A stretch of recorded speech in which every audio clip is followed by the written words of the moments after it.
hanep sa kaswapan ng mga taga DPWH, ano? Umami, no? Yung RD ng Bulacan, area ng Bulacan, na casino boy pala sila, kasama ng mga district engineer niya. Butang na ipinansugal yung pera natin. Ipinansugal yung ghost projects. Ipinansugal yung wish mo. Putang na ipinansugal ka. Ganun kaswapang. Again, hindi mangyayari to kung walang basbas at kinalaman yung mga nakaupong politiko. Oo, yung ibinoto mo. Putang na yung binoto natin. Sa tingin niyo maglalakas ng loob itong mga to? Yung mga boss nila, hindi alam.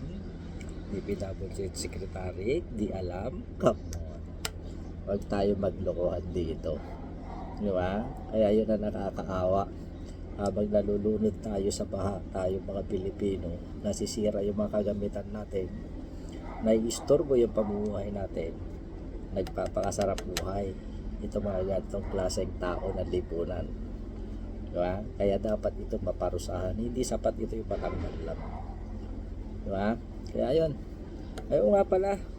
Mabatiin ko nga pala dahil hindi ako makapag live stream.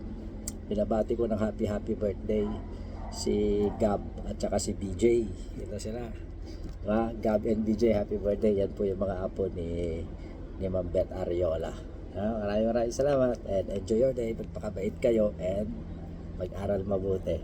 Babush.